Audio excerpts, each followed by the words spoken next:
Bien, muy buenos días. Les deseo a cada hermano, cada familia presente en nuestros estudios cada sábado. Shabbat Shalom, un bendecido día de reposo para ustedes. En esta oportunidad vamos a orar para dar comienzo rapidito al estudio de esta mañana. Así que vamos a orar.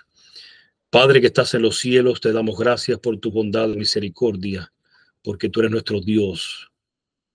Y pedimos en esta oportunidad que tu espíritu se pueda mover entre nosotros.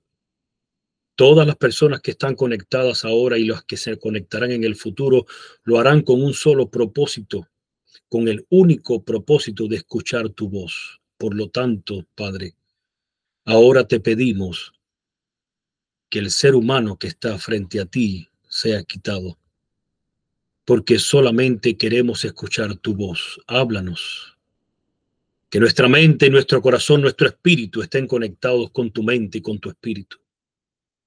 Que podamos ser refrigerados en tu palabra. Que podamos ser exhortados en tu palabra. Que podamos ser asistidos en todas las cosas a través de tu palabra.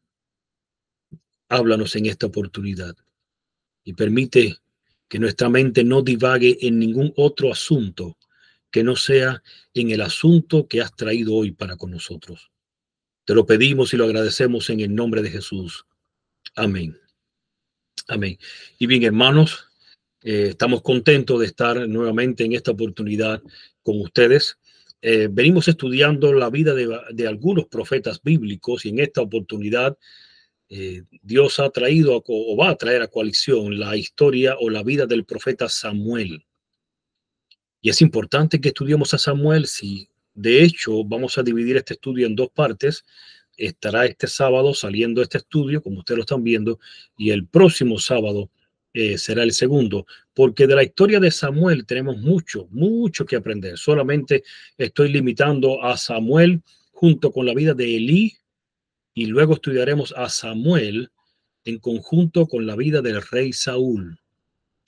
Y hay muchas cosas que aprenderemos del rey Saúl. De hecho, a modo de propaganda, le adelanto algo. Si quieres conocer qué es el pecado imperdonable o qué es el pecado en contra del Espíritu Santo, que es un tema que a la gente le gusta mucho, pues lo veremos en el próximo estudio con Samuel y el rey Saúl, porque es en la vida del rey Saúl donde en realidad se demuestra bíblicamente y claramente y a través del espíritu de profecía se demuestra cuál es el verdadero pecado imperdonable o el pecado en contra del Espíritu Santo.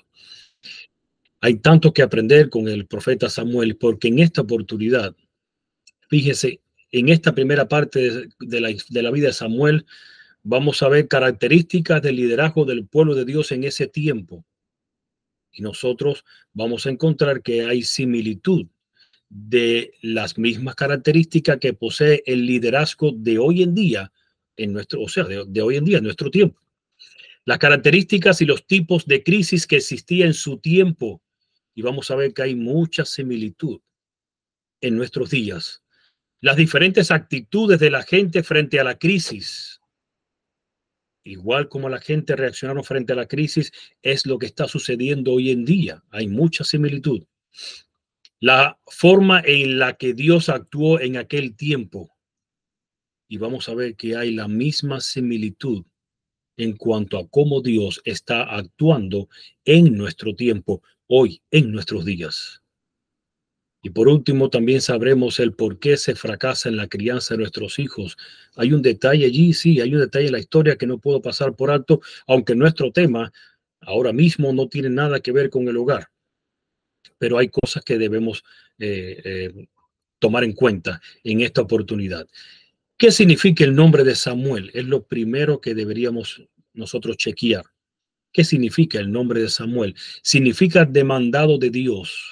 Y es importante, sí, porque vamos a ver, nos dice mucho el nombre de Samuel y su significado.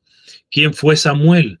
Bueno, según el espíritu de profecía, encontramos que Samuel había sido investido por Dios con el triple cargo de profeta, sacerdote y juez. Es el único en la Biblia que se registra con un triple cargo de parte de Dios. Dios lo puso como sacerdote, como profeta y como juez del pueblo de Israel. Ahora, ¿quiénes fueron sus padres? Y ustedes dirán, ¿y es importante conocer quiénes fueron sus padres? Sí, el Ana y el Cana, o el Cana y Ana. Pero es importante porque hay mucho, o hay un detalle importante que vamos a aprender acerca de los padres de Samuel. Un detalle que tiene que ver con la crisis del liderazgo de hoy en día. Por eso es que vamos a ver que en la historia de Samuel podemos observar que desde antes de su concepción ya había una crisis inminente de adoración y de administración en el templo y en el liderazgo de la iglesia. Por eso la pregunta es, ¿quién era el Cana? El papá de Samuel, sí, pero ¿quién era el Cana en el pueblo de Israel? Era un levita. Y es importante esto, sí, porque la siguiente pregunta es una pregunta fácil, tonta. ¿Dónde se supone que deben estar los levitas? Todos en el templo. Pero el Cana no estaba en el templo. Y tenemos que conocer entonces por qué no estaba en el templo el Cana. Voy a compartir con ustedes la siguiente cita, que se encuentra casi todo lo que traigo de Patriarcas y Profetas, y dice así: el Cana observaba fielmente las ordenanzas de Dios. El culto a Dios seguía subsistiendo en Silo, pero debido a algunas irregularidades en el ministerio sacerdotal, sus servicios en el santuario no eran requeridos, al cual, siendo levita, debía asistir. Sin embargo, en ocasión de las reuniones prescritas, subía con su familia a adorar y a presentar su sacrificio. El Cana era un levita que debía estar en el templo oficiando. Pero resulta que dice la sierva del Señor que debido a irregularidades en el ministerio, ¿qué es lo que estaba pasando exactamente en el tiempo de Elí y dentro del santuario? Desde hacía un tiempo, Elí, influenciado por sus hijos, estaban evitando que otros levitas ejercieran sus funciones en el templo. La misma influencia existe hoy en día. Es solo una élite especial la que es escogida para administrar la iglesia. Es lo mismo que está ocurriendo hoy en día. No cualquiera que tenga aún credencial de pastor se puede acercar a cualquier templo, puede subir a cualquier templo en cualquier púlpito y presentar la palabra de Dios. Es alguien que sea elegido. Y de hecho, la palabra que se presenta en los templos son escogidas para colmo, porque no es cualquier palabra de Dios que se presenta, son puntos escogidos. Y lo mismo que sucedía en el tiempo de Elí, es lo mismo que está sucediendo hoy en día, en nuestro tiempo. Y sigue diciendo la siguiente cita, y dice así: pero aunque había sido nombrado para que gobernara al pueblo, hablando de Elí, no regía bien su propia casa. Elí fue un padre indulgente. Amaba tanto la paz y la comodidad que no ejercía su autoridad para corregir los malos hábitos ni las pasiones de sus hijos. Antes que contender con ellos o castigarlos, prefería someterse a la voluntad de ellos y les cedía en todo. Esto es lo que sucedía con Elí. Ahora, miren cómo sigue diciendo lo siguiente, la siguiente cita. Dios había dicho de Abraham: pues yo sé que mandará a sus hijos y a su casa después de sí, que guarden el camino de Jehová, haciendo justicia y juicio. Pero sigue diciendo la cita: pero Elí permitió que sus hijos lo dominaran a él. El padre se sometió a los hijos. La maldición de la transgresión, y ojo con este detalle, era aparentemente en la corrupción y la impiedad que distinguían la conducta de sus hijos. ¿Cómo es que dice esta parte? La parte que está en azul. La maldición de la transgresión era aparentemente en la corrupción y la impiedad que distinguían la conducta de sus hijos. No apreciaban debidamente el carácter de Dios ni la santidad de su ley. Pero ¿por qué dice que era aparentemente la transgresión? en la corrupción y la impiedad de su hijo, porque la maldición o la transgresión estaba exactamente en el hecho de que Elí permitía que sus hijos lo controlaran. Y termina diciendo la cita: aunque estaban completamente incapacitados para el cargo, fueron puestos en el santuario como sacerdotes para ministrar ante Dios. Y hay un problema que nosotros no nos percatamos, o el liderazgo no se percata. Y el asunto es: ¿a quién ponemos al frente del pueblo de Dios en la administración? Lo cierto es que alguien estaba tratando de que la única influencia en la iglesia fuera la de un liderazgo selecto. Se quería controlar quién oficiaba en el templo y a quién la gente venía a escuchar y a quienes se deberían reconocer como líderes en el templo. Algo desafortunadamente y extremadamente parecido a lo que tenemos hoy en día. Ahora bien, vamos ahora a Primera de Samuel. Aquí está, Primera de Samuel, capítulo 1, versículos 4 y 5. Vamos a analizar algo de Samuel. Dice: y cuando llegaba el día en que Elcana ofrecía sacrificio, daba a Penina su mujer, a todos sus hijos y a todas sus hijas, a cada uno su parte. Pero a Ana daba una parte escogida, porque amaba a Ana, aunque Jehová no le había concedido tener hijos.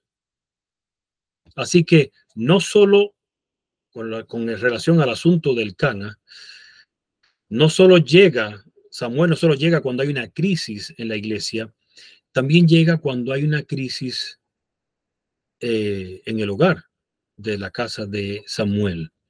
Y es importante este asunto. Sí, vamos a ver la siguiente cita para que podamos entender lo que estaba sucediendo en la casa de Samuel. Y dice así, está en Patriarcas y Profetas. Elcana daba a la madre de sus hijos una porción para ella y otra para cada uno de sus hijos. Y en señal de consideración especial para Ana, le daba a ella una porción doble, con lo cual daba a entender que su afecto por ella era el mismo que si le hubiera dado un hijo. Entonces la segunda esposa, encendida de celos, reclamaba para sí la preferencia como persona altamente favorecida por Dios y echaba en cara a Ana su condición de esterilidad, como evidencia de que desagradaba al Señor. Esto se repitió año tras año hasta que Ana ya no lo pudo soportar. Siéndole imposible ocultar su dolor, rompió a llorar desenfrenadamente y se retiró de la fiesta. En vano trató su marido de consolarla, diciéndole: Ana, ¿por qué lloras? ¿Por qué no comes? ¿Y por qué está afligido tu corazón? ¿No te soy yo mejor que 10 hijos? Y está citando Primera de Samuel, capítulo 2, versículos del 1 al 11, en Patriarcas y Profetas.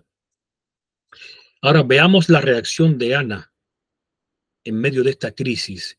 Y es importante que veamos la reacción de Ana, sí, porque en dependencia como padres reaccionemos frente a la crisis, así será lo que vamos a transmitir para nuestros hijos.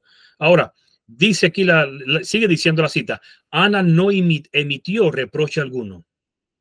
Confió a Dios la carga que ella no podía compartir con ningún amigo terrenal. Fervorosamente pidió que él le quitara su oprobio y que le otorgara el precioso regalo de un hijo para criarlo y educarlo para él. Hizo un solemne voto, a saber, que si le concedía lo que pedía, dedicaría a su hijo a Dios desde su nacimiento. Y aquí hay un secreto importante con relación a esto. La pregunta es: ¿para quién crías tus hijos? Mediten eso. Y para aquellos que han criado, la pregunta es: ¿para quién has criado a tus hijos?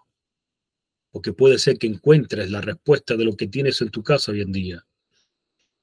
Es muy probable que casi lo que tenemos en nuestros hogares son errores que hemos cometido como padres porque nos hemos equivocado al creer que criamos hijos para la sociedad. Preparamos nuestros hijos para la sociedad, pero no los criamos para esta sociedad ni para este mundo. Los criamos para Dios, pero los preparamos para que vivan en esta sociedad como buenos ciudadanos, pero lo primero es para que vivan como hijos e hijas de Dios. Y es importante que entendamos esto. Ahora, vamos a analizar la interacción.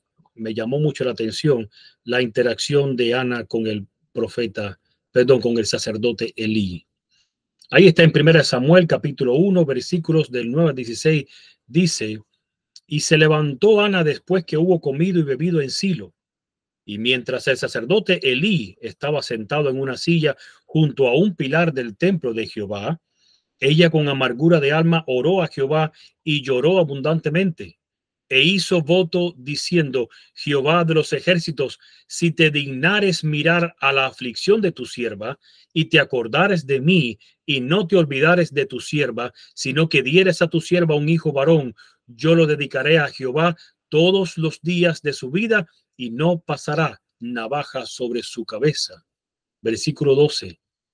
Mientras ella oraba largamente delante de Jehová, Elí estaba observando la boca de ella.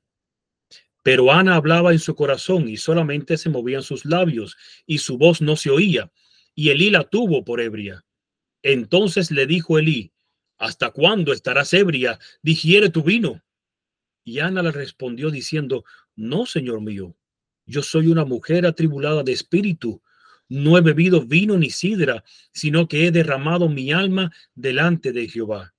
No tengas a tu sierva por una mujer impía, porque por la magnitud de mis congojas y de mi aflicción he hablado hasta ahora.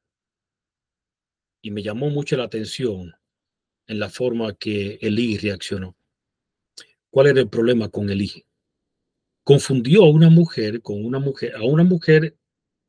una ebria. Y la pregunta para mí es: ¿cómo fue que a él se le ocurrió confundir a esta mujer con una ebria, con una borracha? ¿Será que había costumbres de borracheras durante las fiestas? Y esto llama mucho la atención. Vamos a ver qué dice la sierva del Señor con relación a este asunto con Elí. Dice: Ana se había acercado, ahí está, sí, se había acercado a la entrada del tabernáculo y en la angustia de su espíritu oró a Jehová y lloró abundantemente. Pero hablaba con el Señor en silencio sin emitir sonido alguno. Y ahora dice algo la sierva del Señor: rara vez se presenciaban semejantes escenas de adoración en aquellos tiempos de maldad. ¿Cómo es? Rara vez se presenciaban semejantes escenas de adoración en aquellos tiempos de maldad. ¿Es lo mismo hoy en día? Es lo mismo. Abunda más la borrachera espiritual dentro de nuestras iglesias que la adoración a Dios. Y sigue diciendo la cita: en las mismas fiestas religiosas eran comunes los festines irreverentes y hasta las borracheras. Y Elí, el sumo sacerdote, observando a Ana, supuso que estaba ebria. Con la idea de dirigirle un merecido reproche, le dijo severamente: ¿hasta cuándo estarás ebria? Digiere tu vino. Y vamos a ver cómo sigue la cita. Sigue diciendo: llena de dolor y sorprendida, Ana le contestó suavemente: no, señor mío, soy una mujer atribulada de espíritu. No he bebido vino ni sidra, sino que he derramado mi alma al delante de Jehová. No tengas a tu sierva por una mujer impía, porque solo por la magnitud de mis congojas y de mi aflicción he estado hablando hasta ahora. Elí era un líder que no sabía discernir entre lo espiritual y lo no espiritual. Era un líder permisivo que había permitido que entrara dentro del templo la idolatría y eh, la transgresión del pueblo. Y tú pensarás: bueno, pero él estaba reprendiendo a ella por la borrachera o la supuesta borrachera. Sí, pero de nada nos sirve querer reprender algo cuando permitimos el resto de las cosas, cuando no nos levantamos en contra de las cosas. Y tenemos en el tiempo previo a Samuel un liderazgo que no tiene idea ni es capaz de discernir entre lo espiritual y lo pagano. Por eso es que en Primera de Samuel, y seguimos con la historia, en 1 Samuel 1, 17 y 18 dice, Elí respondió y dijo, ve en paz, y el Dios de Israel te otorgue la petición que le has hecho. Y ella dijo, halle tu sierva gracia delante de tus ojos, y se fue la mujer por su camino, y comió, y no estuvo más triste.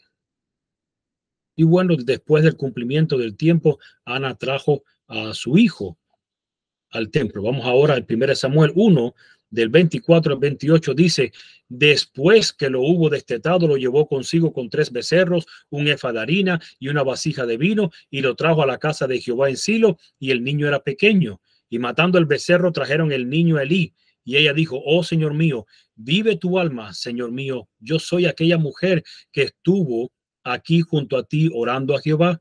Por este niño oraba, y Jehová me dio lo que le pedí. Yo pues lo dedico también a Jehová. Todos los días que viva será de Jehová. Y adoró allí a Jehová. Y miren cómo dice la sierva del Señor con relación a esto. Elí se sintió profundamente impresionado por la fe y devoción de esta mujer de Israel. Siendo él mismo un padre excesivamente indulgente, se quedó asombrado y humillado cuando vio el gran sacrificio de la madre al separarse de su único hijo para dedicarlo al servicio de Dios. Se sintió reprendido a causa de su propio amor egoísta y con humildad y reverencia se postró ante el Señor y adoró. Y ahora nació Samuel y es dejado en el templo. ¿Cuáles fueron los valores que le fueron enseñados a Samuel? Es la pregunta. ¿Cuál será el secreto para criar y guiar a nuestros hijos en el camino correcto? Vamos a ver lo que dice la historia de Samuel. Nuevamente regresamos a diapositiva. Primera de Samuel 2:19. Aquí está el secreto para criar y guiar a nuestros hijos en el camino correcto. Y le hacía a su madre una túnica pequeña y se la traía cada año cuando subía con su marido para ofrecer el sacrificio acostumbrado. Y yo me hacía la pregunta, ¿el secreto de la crianza de Samuel fue el hecho de que su madre le tejía la túnica a él cada año? Muchos se preguntarán, ¿el secreto será este? Y el problema no radica en esto. Vamos a ver más adelante. El problema radica, hermanos, en lo que ella hacía mientras tejía. El secreto dependerá en lo que pienses tú mientras crías. El secreto dependerá en lo que aspiras mientras enseñas. El secreto estará en dependencia de cuáles serán tus prioridades en tu vida, porque esas prioridades son las que les reflejarás a tus hijos. El secreto está en dependencia de a qué le llames tener éxito o ser exitoso. Y hoy en día, cuando veo a algunos padres que hablan de sus hijos, lo primero que me enseñan de ellos no es mi hijo es un cristiano. No. Mi hijo se graduó, estudió, se graduó, tiene no sé cuántos títulos, vamos a su cuarto a ver la pared que está llena de títulos. Mi hijo tiene un doctorado acá, está trabajando en tal lugar. Y no nos damos cuenta que de la abundancia del corazón habla la boca. De lo primero que tú presentes de tus hijos, de eso fue de lo que dependió su crianza. Para eso fue que lo preparaste o lo preparamos. Y hoy en día tenemos muchos jóvenes en la iglesia que no son espirituales. Nuestros hijos, estamos hablando de esos jóvenes, son nuestros hijos. ¿Y por qué no son espirituales? Porque nosotros creímos que tenían que triunfar en este mundo. Pero Ana entendió lo contrario. Vamos a ver qué dice la sierva del Señor con relación a lo que hacía Ana.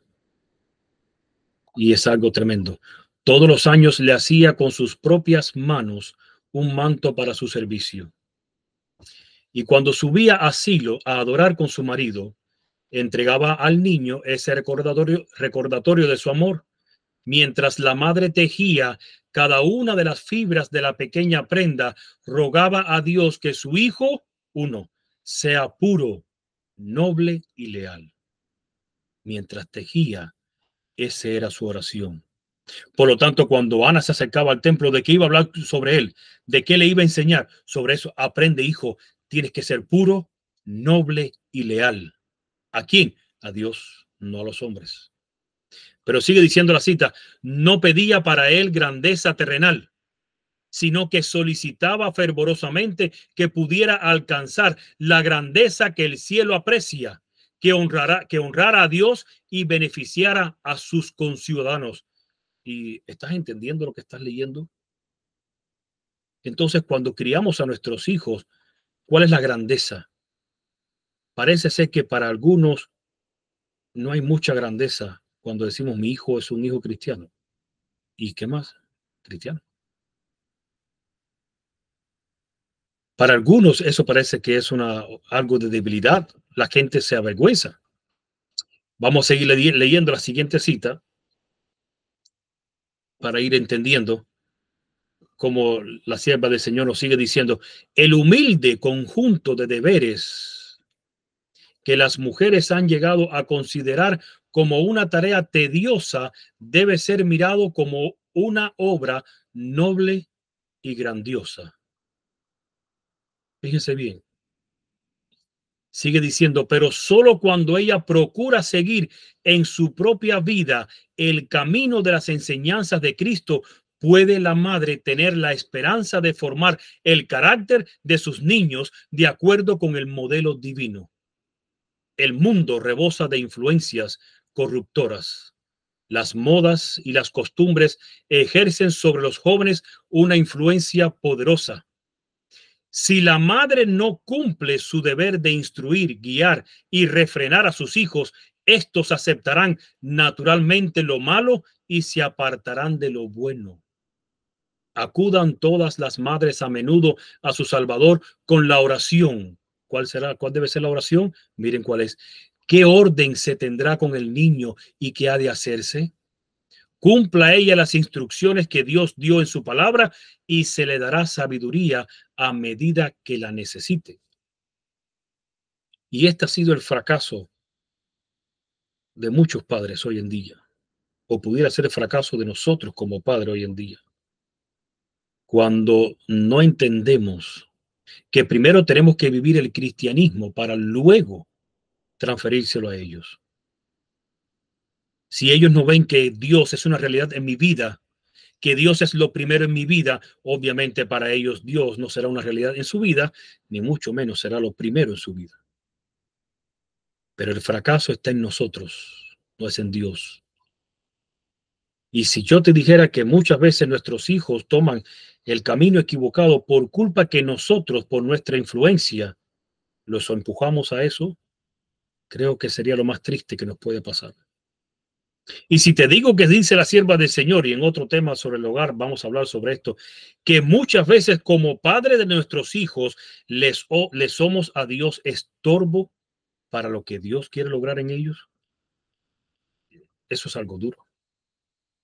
Porque lo que menos yo quiero es servir de estorbo a Dios para la crianza de mis hijos.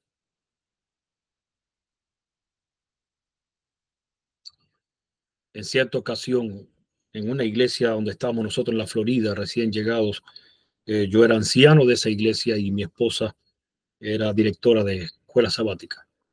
Y se acerca el pastor de jóvenes, nos hace la pregunta, ¿por qué sus hijos no están en la academia adventista? Entonces, lo que se acostumbraba en esa iglesia es que el liderazgo tenía que poner a sus hijos dentro de la academia para que dieran ejemplo y así el resto de las personas, de los hermanos, pues también hicieran lo mismo. Y cuando se trata de mis hijos, mi esposa es una persona que a veces no me deja ni hablar. Y ella enseguida le contestó y le dijo, no estamos interesados, pastor, gracias. Y este hombre siguió insistiendo. Ustedes no saben que en la academia ellos aprenden a orar. Se les ayuda a incentivar o despertar en ellos el estudio y el deseo de estudiar la palabra. Aprenden a ser más espirituales y ustedes les están negando todas estas cosas. nos dijo aquel pastor. ¿Ustedes prefieren tener a sus hijos en una escuela pública o tenerlos en una academia adventista? Y la respuesta de mi esposa, ella le dijo al pastor: mire, pastor, con mucho respeto le voy a decir esto, la responsabilidad de enseñarle a mis hijos a orar es mía. La responsabilidad de que ellos sean cada día más espirituales también es mía. Y para su conocimiento, pastor, estas responsabilidades para con mis hijos no las delego ni en maestros, ni en profesores, ni en líderes, ni en pastores, ni mucho menos las delego en una academia, porque son mías, les decía mi esposa. Y por último, ella le contestó: en cuanto a escuelas públicas y academias cristianas, yo prefiero las escuelas públicas, porque me es más fácil enseñarle a mis hijos lo que está mal con el mundo que ponerme a explicarles y a enseñarles que en la mayoría de las academias cristianas hay maldad, hay error, hay apostasía, hay infidelidad a Dios, hay paganismo, porque en ellas está la verdad mezclada con el error, la santidad mezclada con lo que es pagano, el mundo mezclado con la iglesia y lo que es puro mezclado con lo impuro. El mundo muestra sus colores tal como son, pero en el mundo cristiano el enemigo se disfraza y usa su camuflaje muy bien. Y obviamente este pastor terminó enojado con nosotros y se retiró. Nunca permitimos que nadie tomara el lugar que le pertenece a mamá y a papá. Cuando entregamos a nuestros hijos a academias cristianas, y en este caso hablo de las adventistas porque no hablo de las otras, estamos delegando, o sea, con la idea de delegar en ellos el hecho de que aprenden a orar, de que aprenden a estudiar, de que, de que aprenden a ser más espirituales, hay un problema. Porque estamos rechazando la responsabilidad que Dios nos entregó a nosotros como padres, porque somos los únicos, ustedes como padres de sus hijos, son los únicos capaces en las manos de Dios para poder criar a sus hijos en el camino correcto. Y esto es lo que pasó con Ana. Ana no delegó nada en nadie. Y sigue diciendo la cita: aunque Samuel pasaba su juventud en el tabernáculo dedicado al culto de Dios, no estaba libre de influencias perversas ni de ejemplo pecaminoso. Los hijos de Elí no temían a Dios ni honraban a su padre, pero Samuel no buscaba la compañía de ellos, ni tampoco seguía sus malos caminos. Se esforzaba constantemente por llegar a ser lo que Dios deseaba que fuera. Este es un privilegio que tiene todo joven. Dios siente agrado cuando aún los niñitos se entregan a su servicio. Y hay una pregunta: ¿acaso habrá dado fruto la buena crianza de Ana con Samuel? ¿Habrá valido la pena tanto sacrificio de Ana mientras tejía, tanta oración de Ana, tanta devoción a Dios, tanta entrega a Él para luego transferírsela a sus hijos? A veces creemos que nuestros hijos, para triunfar en este mundo, necesitan esforzarse y concentrarse en este mundo. Y no nos damos cuenta que la Biblia dice: mas buscar primeramente el reino de Dios y su justicia, y todo lo demás será añadido. Por lo tanto, si quieres que tus hijos triunfen, que se vean, que sean reconocidos, todo lo que tú deseas en este mundo, eso viene por añadidura. Concéntrate en que triunfen para con Dios. Vamos a ver el siguiente texto, que se encuentra en Primera de Samuel, capítulo 2, y el versículo creo que es el 18. Dice: y el joven Samuel ministraba en la presencia de Jehová vestido de un éfod de lino. Y no sé si te llama la atención en el texto que el joven Samuel estaba vestido de un éfod de lino. No se supone que un joven esté vestido de un éfod de lino. Eso es solo para el sumo sacerdote y para los sacerdotes que también tenían. Ahora miren cómo dice la cita del Espíritu Profecía. Dice: no era costumbre que los levitas comenzaran a desempeñar sus servicios peculiares antes de cumplir los 25 años de edad. Pero Samuel había sido una excepción a esta regla. Cada año se le encargaban responsabilidades de más importancia y mientras era aún niño se le puso un éfod de lino como señal de consagración a la obra del santuario. Y por eso es que en la siguiente cita, en el texto de la Biblia dice 1 Samuel 2, del 12 al 17, los hijos de Elí eran hombres impíos y no tenían conocimiento de Jehová. Y bueno, antes de continuar con los hijos de Elí, quería decirles algo. Samuel triunfó en algo que humanamente era imposible. Él logró algo que humanamente era imposible. Y se le reconoció su labor, que humanamente era imposible. Y esto quiero recalcarlo. Porque era imposible que un joven antes de los 25 años vistiera su éfod de lino como sumo sacerdote o como sacerdote. Y cuando tú y yo entendamos que cuando buscamos el reino de Dios, y es lo primero que le enseñamos a nuestros hijos, los triunfos y los éxitos en este mundo corrupto y pecaminoso les van a llover.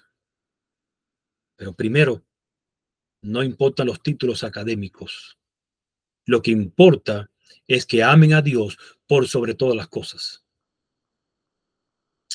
Ahora bien, vamos a continuar entonces viendo la incapacidad de los hijos de Elí en esta oportunidad. Dice 1 Samuel 2, del 12 al 17, los hijos de Elí eran hombres impíos y no tenían conocimiento de Jehová. Y era costumbre de los sacerdotes con el pueblo que cuando alguno ofrecía sacrificio, venía el criado del sacerdote mientras se cocía la carne, trayendo en su mano un garfio de 3 dientes y lo metía en el peror, en la olla, en el caldero o en la marmita, y todo lo que sacaba el garfio, el sacerdote lo tomaba para sí. De esta manera hacían con todo israelita que venía a Silo. Asimismo, antes de quemar la grosura, venía el criado del sacerdote y decía al que sacrificaba: da carne que usar para el sacerdote, porque no tomará de ti carne cocida, sino cruda. Y esto es un asunto que no sé si ustedes van entendiendo, pero el sacerdote no podía tomar la carne cruda, tenía que ser sacrificada primero. Y él no podía escoger la que él quería escoger, era simplemente la que el garfio le tocaba. Pero ahora esto lo que estaban proponiéndole es: mira, me das aquella antes que la cocine porque yo la quiero cocinar a mi forma, no quiero que esté a la brasa solamente, y vas a darme lo que yo te pida. Esto es lo que estaba pasando. Por eso sigue diciendo en versículo 15, asimismo antes de quemar la grosura, venía el criado del sacerdote y decía al que sacrificaba, perdón, da carne que asar para el sacerdote, porque no tomará de ti carne cocida, sino cruda. Y si el hombre respondía: quemen la grosura primero y después toma tanto como quieras, él respondía: no, sino dámela ahora mismo. De otra manera, yo la tomaré por la fuerza. Era pues muy grande delante de Jehová el pecado de los jóvenes, porque los hombres menospreciaban las ofrendas de Jehová.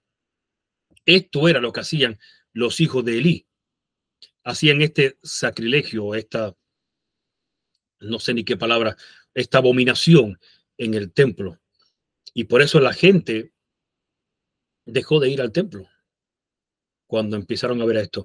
Y fíjense, hacían algo más. Ellos sí, cómo no. Vamos a seguir viendo qué más hacían los hijos de Elí en la siguiente diapositiva. 1 Samuel 2:22. Pero Elí era muy viejo y oía de todo lo que sus hijos hacían con todo Israel y cómo dormían con las mujeres que velaban a la puerta del tabernáculo de reunión. Y esta es la característica del liderazgo que estaba en la iglesia, del liderazgo que aún controlaba lo que debía ser la cabeza de la iglesia, que era en este caso el sacerdote o el sumo sacerdote Elí. Esto es lo que estaba ocurriendo en tiempos de Samuel. La pregunta es: ¿cuál fue el resultado de este liderazgo corrupto?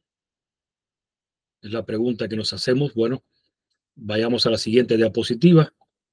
Dice la sierva del Señor: mucha gente llena de indignación por la conducta corrompida de Ofni y Finés dejó de subir al lugar indicado para el culto. Así el servicio que Dios había ordenado fue menospreciado y descuidado porque estaba asociado con los pecados de hombres impíos, mientras que aquellos cuyos corazones se inclinaban hacia el mal se envalentonaron en el pecado. La impiedad, el libertinaje y hasta la idolatría prevalecían en forma alarmante. Y hoy en día, hermanos, sucede lo mismo. Si quieres saber por qué la gente no está asistiendo al templo, tienes que analizar qué es lo que está pasando en el templo. Porque es lo mismo que pasó en tiempos de Elí y cuando Samuel era un niño. La gente, al ver tanta apostasía y tanta transgresión, dejó de ir al templo. Y muchos hoy en día dicen, muchos adventistas ya no vienen al templo por culpa de la crisis que hubo con la inoculación, con la enfermedad. Y culpan a eso porque cerraron las iglesias, la gente se quedó en la casa y ahora dice que la gente se acomodó a ver videitos en YouTube. Pero en realidad eso no es lo que está pasando. No es por eso que el remanente de Dios dejó de asistir a los templos.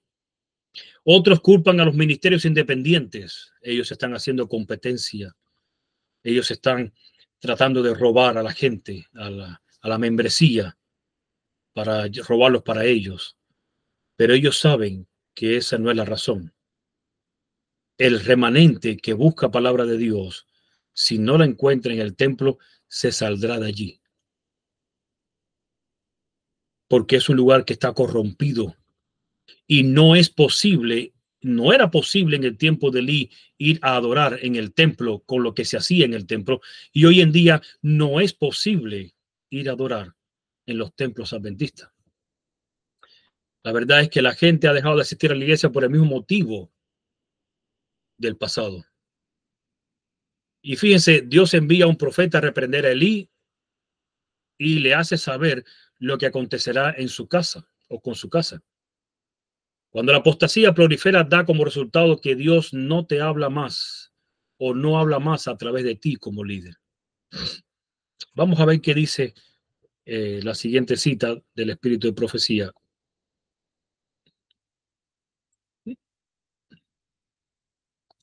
Aquí está. ¿Qué es lo que sucede hoy en día con nuestro liderazgo? Porque lo mismo que pasó con Elías con nosotros. Miren cómo dicen estas citas que tengo acá. En aquellos días escaseaba la palabra de Jehová y no eran frecuentes las visiones, dice ella. Segunda cita, la Asociación General, y esto lo comparo con lo que tenemos hoy en día, la Asociación General misma está corrompiéndose con equivocados sentimientos y principios, y ella dice, está corrompiéndose. Ella escribió eso cuando estaba en el tiempo, en el momento que estaba ocurriendo esto, cuando estaba iniciándose este asunto. Siguiente cita, los hombres se han aprovechado de los que suponían que estaban bajo su jurisdicción. Estaban decididos a que esas personas se sometieran a sus condiciones, querían gobernar a toda costa. Lo mismo que pasaba con los hijos de Elí, lo que hacían con las personas que iban a adorar, es lo mismo que ella está denunciando que estaba haciendo el liderazgo en su tiempo. Por eso dice, los hombres se han aprovechado de los que suponían que estaban bajo su jurisdicción. Estaban decididos a que esas personas se sometieran a sus condiciones, querían gobernar a toda costa. Y sigue la siguiente diapositiva. El poder despótico que se ha desarrollado como si el cargo hubiera convertido a los hombres en dioses me hace temer y debe producir temor. Es una maldición donde quiera se lo ejerza y quien quiera lo ponga en práctica.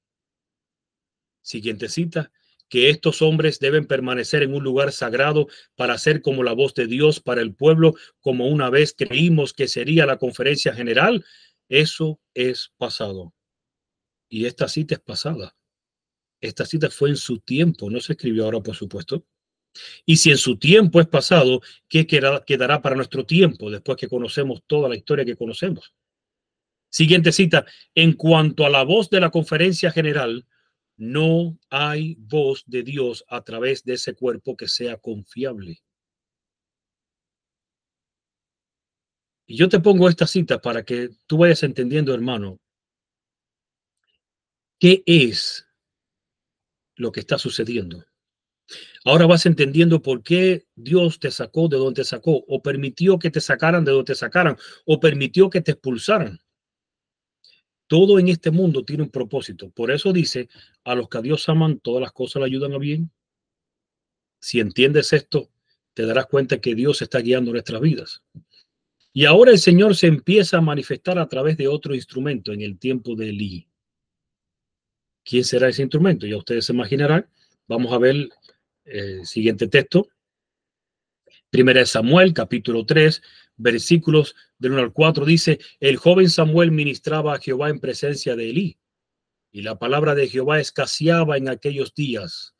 No había visión con frecuencia, ni Dios hablaba a través del sacerdote, ni había visión de parte de nadie. Y sigue diciendo versículo 2, y aconteció un día que estando Elí acostado en su aposento, cuando sus ojos comenzaban a oscurecerse, de modo que no podía ver, Samuel estaba durmiendo en el templo de Jehová, donde estaba el arca de Dios, y antes que la lámpara de Dios fuese apagada, Jehová llamó a Samuel, y él respondió, heme aquí. Pero me llama la atención que en 1 Samuel 3:7 dice, y Samuel no había conocido aún a Jehová, ni la palabra de Jehová le había sido revelada. Quiere decir que ahora Dios le está hablando a uno que no tiene experiencia con él, que no fue instruido. Por eso busqué aquí la palabra conocido, está en el Strong Hebreo 30:45, es la palabra yadá, que se llama instrucción, designación, conocimiento, reconocimiento, enseñar, discernir, sentir. Es lo que significa esto. Y Dios se revela, queridos hermanos, a aquellos que son designados o reconocidos por Él. ¿Por qué? Porque, porque no han sido afectados ni instruidos por las universidades de los hombres, por el liderazgo corrupto, porque no han sido enseñados por los maestros y doctores ni por métodos humanos, ya que de esta forma serán capaces de discernir la voz de Dios. Por lo tanto, Samuel no tenía experiencia con Dios. Ningún hombre, ningún ser humano se había dedicado a enseñarle. Fíjense que Samuel más adelante, cuando crea la escuela de profetas, él allí sí le enseña muchas cosas a los profetas. Les enseñó cómo se revela Dios, cómo se recibe la revelación, qué se debe hacer frente a la revelación. Él dio muchas instrucciones que a él no se le dio. Solo Dios se puede revelar en aquellos que no han sido influenciados por los hombres ni por las universidades de este mundo. Y ahí entran las universidades no cristianas y aún hasta las cristianas de hoy en día. Por eso dice, continúa diciendo el texto en 1 Samuel, capítulo 3, y ahora el versículo 8 y 9. Jehová pues llamó la tercera vez a Samuel, y él se levantó, y vino Elí, y dijo, heme aquí, ¿para qué me has llamado? Entonces entendió Elí que Jehová llamaba al joven. Y dijo Elí a Samuel, ve y acuéstate, y si te llamare, dirás, habla Jehová, porque tu siervo oye. Así se fue Samuel y se acostó en su lugar. Y miren lo que dice la sierva del Señor. Creyendo que la voz era de Elí, el niño se apresuró a ir al lado de la cama del sacerdote, diciéndole, heme aquí, ¿para qué me llamaste? La contestación que recibió fue, yo no te he llamado, vuelve y acuéstate. 3 veces fue llamado Samuel y 3 veces contestó de la misma manera. Y entonces Elí se convenció de que la voz misteriosa era la de Dios. El Señor había pasado por alto a su siervo elegido, el anciano canoso, para comunicarse con un niño. Esto era de por sí un reproche amargo, pero bien merecido para Elí y su casa. Y sigue diciendo, 1 Samuel 3:10, y vino Jehová y se paró. Porque quiero que si lees el espíritu de profecía, dice que Jehová se movía Y por eso Elí le sonaba, le parecía que las voces estaban por otro lado o venían del cuarto, perdón, Samuel le parecía que la voz de Dios venía del cuarto de Elí. Pero ahora Dios se asegura de estar en un lugar firme y le llama. Por eso es que dice en el versículo siguiente, ahora del 11 al 15, y Jehová dijo a Samuel, he aquí, haré yo una cosa con Israel, que a quien la oyere le retiñirán ambos oídos. Y quiero que escuches bien la visión o el mensaje, la profecía que Dios le está entregando a Samuel. Aquel día yo cumpliré contra Elí todas las cosas que he dicho sobre su casa desde el principio hasta el fin. Y le mostraré que yo juzgaré su casa para siempre por la iniquidad que él sabe, porque sus hijos han blasfemado a Dios y él no los ha estorbado. Versículo 14. Por tanto, yo he jurado a la casa de Elí que la iniquidad de la casa de Elí no será expiada jamás, ni con sacrificios, ni con ofrendas. Y yo no sé si estás entendiendo bien, pero esto es algo triste, que Dios diga, la casa de Alejo no la voy a expiar jamás, ni con sacrificio, ni con ofrendas.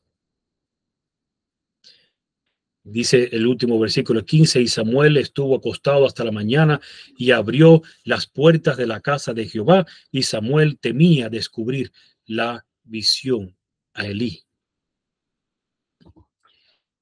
Y esto es algo triste, porque Dios está diciendo, en otras palabras, Elí es declarado anatema, él y su casa. Ahora, vamos a ver entonces cómo termina la historia, que ustedes ya la conocen muchos de ustedes.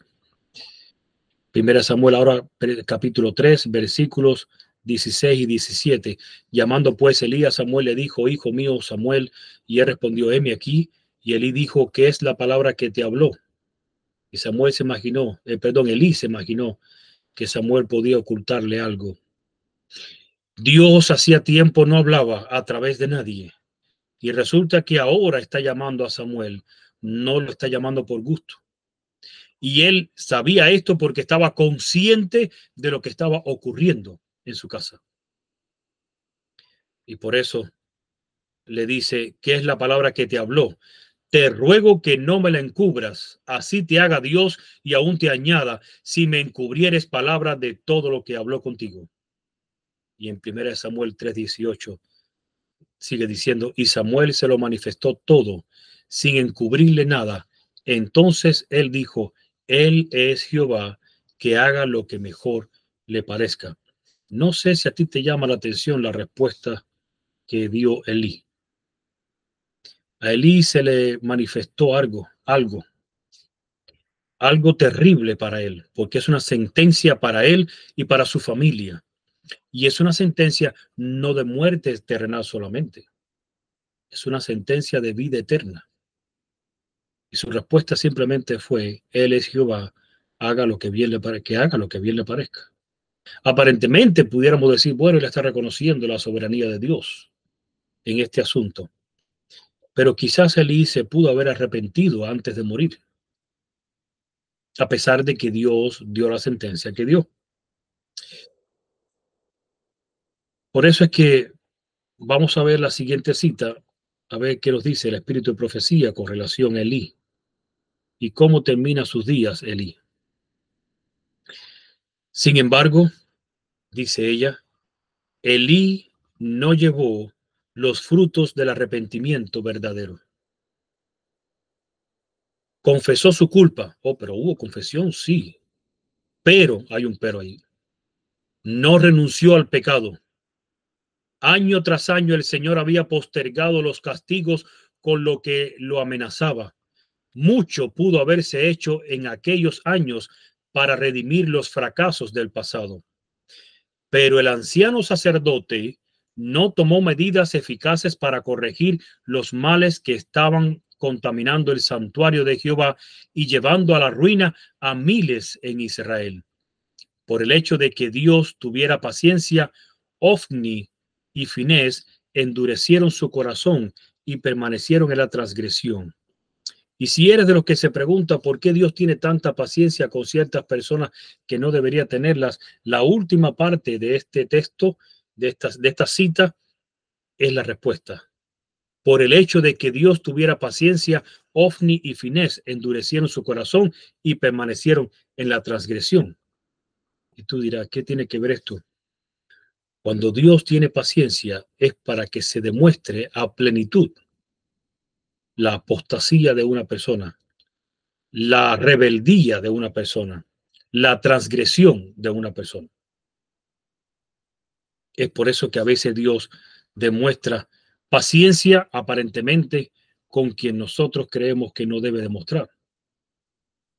Y sigue diciendo, ahora 1 Samuel 3 del 19 al 21, y Samuel creció y Jehová estaba con él y no dejó caer a tierra ninguna de sus palabras. Y todo Israel desde Dan hasta Berseba conoció que Samuel era fiel profeta de Jehová. Y Jehová volvió a aparecer en Silo, porque Jehová se manifestó a Samuel en Silo por la palabra de Jehová. Y es por esto que debes entender lo siguiente,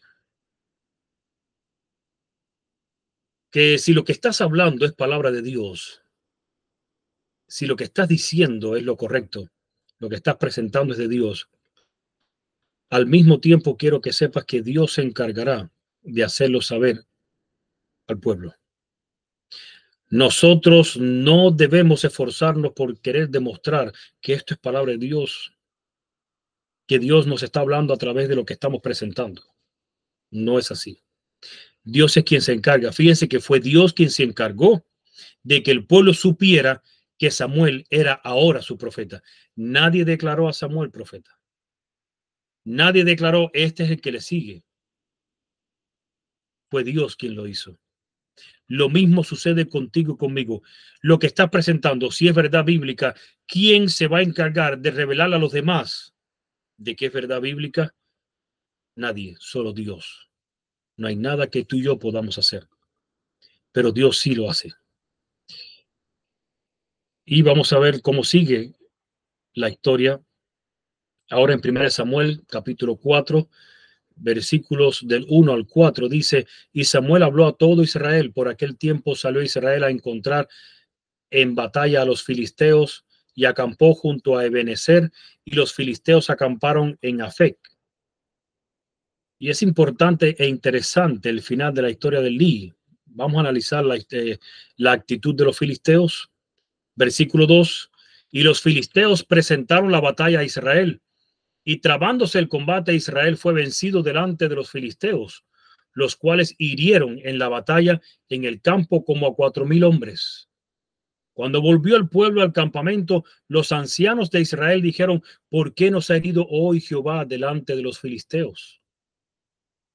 Traigamos a nosotros de Silo el arca del pacto de Jehová, para que viniendo entre nosotros nos salve de la mano de nuestros enemigos. En el versículo 4, y envió el pueblo a Silo y trajeron de allá el arca del pacto de Jehová de los ejércitos, que moraba entre los querubines, y los dos hijos de Elí y Ofni y Finés estaban allí. O sea, los dos hijos de Elí, Ofni y Finés, estaban allí con el arca del pacto. Y aquí viene algo interesante. Si analizamos la actitud de los filisteos, todo esto es comparativo con lo que tenemos hoy en día. Tienes que ir mirando la historia y comparando la actitud de antaño, ¿cómo es la actitud ahora? ¿Será la misma? La pregunta es, ¿por qué traer el arca del santuario? Y fíjense que no se le ocurrió a los hijos de Elí, se le ocurre al pueblo, a los príncipes del pueblo. Los hijos de Elí obviamente estuvieron orgullosos y estuvieron de acuerdo con lo que ellos pidieron, y nosotros nos encargamos del arca. Mi pregunta es, ¿no debía ir el sumo sacerdote? Y hay otros muchos de preguntas. ¿No debían ellos consultar a Dios primeramente? Empezaron a crear estrategias humanas. Y es que cuando Dios no está en mi corazón, entonces empiezo a crear estrategias humanas. Y llegamos a un punto en el que llegamos a creer que estas estrategias humanas vienen de Dios, que estos pensamientos que tengo vienen de Dios. Y eso fue lo que creyeron Ofni y Finés. Esto es lo que creyó el pueblo. Bueno, nosotros podemos traer aquí el arca y Dios estará con nosotros porque somos pueblo de Dios. Miren cómo sigue diciendo la historia. Los filisteos consideraban el arca como el Dios de Israel. Atribuían a su poder todas las grandes obras que Jehová había hecho en beneficio de su pueblo. Y esta cita me llamó la atención porque lo que pasó con Israel es que parte de sus estrategias humanas, ¿saben cuál consistía? ¿Cuál fue una de ellas? El pensar, estos filisteos son personas que son fáciles de engañar, son muy supersticiosas. Cuando ellos vean el arca aquí, verás que se van a acobardar. Y al mismo tiempo Dios se va a tener que manifestar porque hemos traído su arca a este lugar. A veces pretendemos obligar a Dios. Dios tendrá que hacerlo. Eso se llama presunción. Es de lo mismo que Satanás quería tentar a Cristo, que usara presunción. Y nosotros no nos imaginamos, si estudiáramos el tema de la presunción, no nos imaginamos de cuántas veces usamos presunción. No abandonamos las ciudades y muchos dicen, Dios tendrá que tener misericordia. Presunción. No queremos obedecer a Dios, pero Dios tendrá que ayudarnos. Presunción. Hay que tener mucho cuidado, hermanos, con lo que decimos, con lo que pedimos, con lo que pensamos. Y por eso es que sigue el texto en 1 Samuel 4, de 5 al 8. Aconteció que cuando el arca del pacto de Jehová llegó al campamento, todo Israel gritó con tan gran júbilo que la tierra tembló. Cuando los filisteos oyeron la voz de júbilo, dijeron, ojo con lo que hizo Israel, ojo con lo que hicieron los filisteos. ¿Qué voz de gran júbilo es esta en el campamento de los hebreos?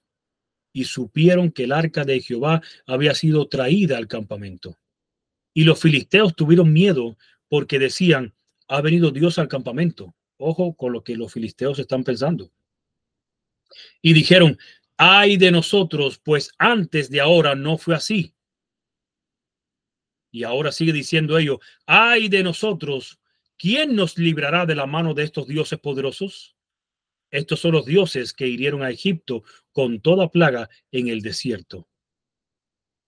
¿Estaban ellos conscientes de lo que tenían delante? ¿Hablo de quién? ¿De los filisteos?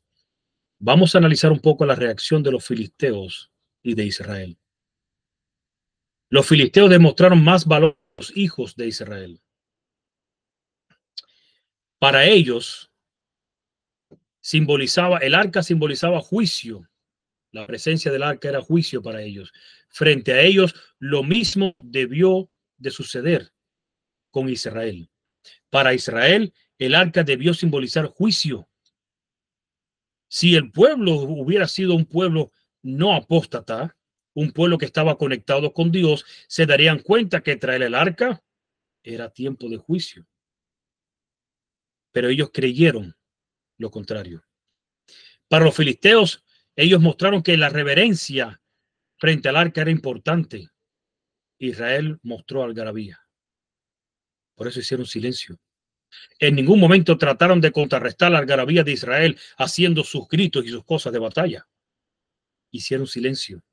Ellos frente al arca hicieron un autoanálisis sobre sus vidas, sobre el simbolismo del arca y un análisis de todo lo que Dios había hecho en el pasado. Israel no tuvo en cuenta nada de esto, por el contrario, hizo fiesta. Ellos sacaron en cuenta, ¿sabe qué está ahí el arca? ¿Sabes qué significa el arca? La presencia de Dios. Dios ha venido.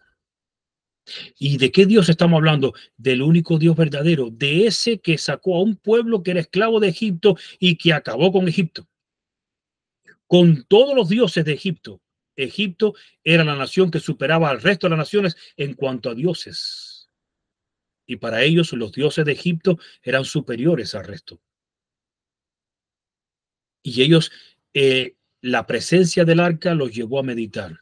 Los israelitas hicieron fiestas. Hoy en día, la iglesia adventista vive en un tiempo de júbilo y de gozo, porque ellos creen que es tiempo de celebrar. Y celebran igual que muchos evangélicos. Ya la salvación nos es dada. Pero a diferencia de los evangélicos, quizás ellos no han entendido el asunto del juicio, pero el pueblo adventista sí. Y todos sabemos que si el juicio se está celebrando, todavía no es tiempo de júbilo, porque tu nombre y el mío está siendo pasado o pudiera estar siendo pasado en esta oportunidad. Los filisteos se creyeron perdidos por su iniquidad y su idolatría frente al Dios de Israel. Eso pensaron ellos. Nosotros estamos perdidos frente a este Dios. Nosotros no lo adoramos, no lo veneramos, no lo respetamos. Estamos perdidos. Practicamos cosas que para ese Dios es abominación. Israel, frente a su Dios, no reconoció ni su iniquidad ni su idolatría, por lo tanto, se creyó salvo. No tenían ellos el ejemplo de cuando Josué, que salieron a la batalla sin consultar a Dios y murieron 35. Y luego, ¿qué hicieron? Se tiraron de rodillas a preguntar, Dios, ¿qué ha pasado? Y ahí Dios le reveló, hay pecado. Y fue el pecado de Acán. Se le olvidaron las historias, porque esas historias para ellos se volvieron arcaicas. Y hoy en día para nosotros, en la iglesia, lo que enseña, hay cosas que son arcaicos, son cosas viejas, pasadas de moda. Ya eso no nos sirve para este tiempo. Los tiempos han cambiado. Vamos a ver cómo continúa en la historia en la siguiente diapositiva. Dice 1 Samuel ahora 4, versículos 9 y 10. Esforzaos, oh filisteos, y sed hombres. Ojo con las palabras de los filisteos. Y ustedes pueden leer mucho más en casa y sacarle mucho más de lo que estoy presentando aquí. Esforzaos, oh filisteos, y sed hombres. Ellos estaban diciendo esto, ¿por qué? Porque ellos creían que iban a salir a vencer. No, miren cómo sigue. Para que no sirváis a los hebreos como ellos os han servido a vosotros. Sed hombres y pelead. Pelearon pues los filisteos e Israel fue vencido y huyeron cada cual a sus tiendas y fue hecha muy grande mortandad, pues cayeron de Israel 30,000 hombres de a pie. Cuando los filisteos dijeron, esforzados filisteos, dijeron, fíjense bien, aquí es preferible morir. Y para ellos morir con honor, no de cobardía. No vamos a salir huyendo. El Dios de Israel está ahí, el mismo que destruyó Egipto y acabó con su ejército. Este hará lo mismo con nosotros, pero nosotros nos vamos a esforzar porque no vamos a servir a ese pueblo. Preferían morir antes que claudicar de su fe, de sus creencias y de sus dioses. Pero muchos adventistas y muchos cristianos no sienten lo mismo hoy en día. Preferían morir antes que ser esclavos y doblegarse ante el pueblo de Israel, pero los cristianos modernos prefieren ser esclavos de los hombres y del mundo. Preferían morir antes que doblegarse ante las leyes de Israel, pero los cristianos de hoy en día prefieren doblegarse ante aquellas leyes eclesiásticas y civiles que son contrarias a la palabra y a la voluntad de Dios. Eso es lo que está pasando hoy en día con el pueblo de Dios. ¿Cómo sigue la historia? En 1 Samuel, ahora capítulo 4, versículos del 11 al 22. Y el arca de Dios fue tomada, y muertos los dos hijos de Elí, Ofni y Finés. Y corriendo de la batalla un hombre de Benjamín llegó el mismo día a Silo, rotos sus vestidos y tierra sobre su cabeza. Y cuando llegó, he aquí que Elí estaba sentado en una silla vigilando junto al camino, porque su corazón estaba temblando por causa del arca de Dios. Llegado pues aquel hombre a la ciudad y dadas las nuevas, toda la ciudad gritó. Cuando Elí oyó el estruendo de la gritería, dijo, ¿qué estruendo de alboroto es este? Y aquel hombre vino a prisa y dio las nuevas a Elí. Era ya Elí de edad de 98 años y sus ojos se habían oscurecido, de modo que no podían ver. Dijo pues aquel hombre a Elí, yo vengo de la batalla, he escapado hoy del combate. Y Elí dijo, ¿qué ha acontecido, hijo mío? Y el mensajero respondió diciendo: Israel huyó delante de los filisteos, y también fue hecha gran mortandad en el pueblo, y también tus dos hijos, Ofni y Finés, fueron muertos, y el arca de Dios ha sido tomada. Y aconteció que cuando él hizo mención del arca de Dios, Elí cayó hacia atrás de la silla al lado de la puerta y se desnucó y murió, porque el hombre era viejo y pesado, y había juzgado a Israel 40 años. Y su nuera, la mujer de Finés, que estaba encinta cercana al alumbramiento, oyendo el rumor que el arca de Dios había sido tomada y muertos su suegro y su marido, se inclinó y dio a luz, porque le sobrevinieron sus dolores de repente. Y al tiempo que moría, le decían las que estaban junto a ella: no tengas temor, porque has dado a luz un hijo. Mas ella no respondió, ni se dio por entendida. Y llamó al niño Icabod, diciendo: traspasada es la gloria de Israel, por haber sido tomada el arca de Dios y por la muerte de su suegro y de su marido. Dijo pues: traspasada es la gloria de Israel, porque ha sido tomada el arca de Dios.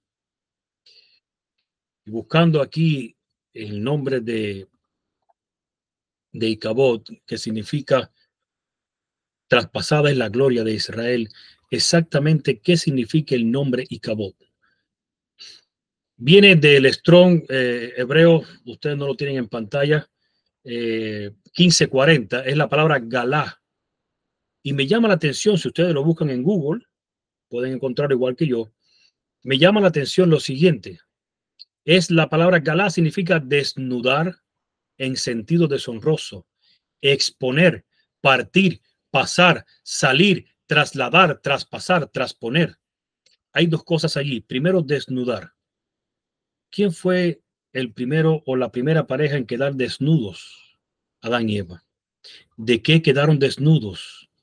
De la gloria de Dios. Y ustedes dirán, de su vestido, la gloria de Dios les servía de vestido también. Por lo tanto, al perder la gloria de Dios, perdieron sus vestiduras también, entre otras cosas. Y eso es lo que significa Icabod. Hay una desnudez espiritual en el pueblo de Israel. Pero tiene otras palabras al final: partir, pasar, salir, trasladar, traspasar, trasponer. Me llama la atención la palabra Icabod que representa esto. ¿Por qué?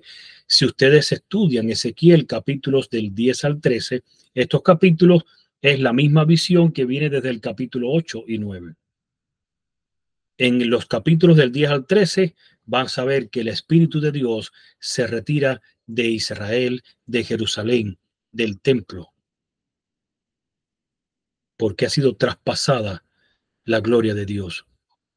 Hoy en nuestros días vivimos los mismos acontecimientos que los días de Elí. Y por eso termino con esta cita. O sea, vamos terminando ya. Dice: había caído sobre Israel la calamidad más horrorosa que pudo haberle ocurrido. El arca de Dios había sido tomada y estaba en posesión del enemigo. La gloria se había apartado ciertamente de Israel cuando fue quitado de su medio el símbolo de la presencia permanente de Jehová y de su poder. Con esta sagrada arca iban asociadas las revelaciones más maravillosas de la verdad y del poder de Dios. Y esta es una denuncia que él he presento para ustedes, terminando ya. Y es la palabra Icabod. Es una denuncia al pueblo adventista. ¿Y por qué declaramos Icabod? La gloria adventista ha sido traspasada.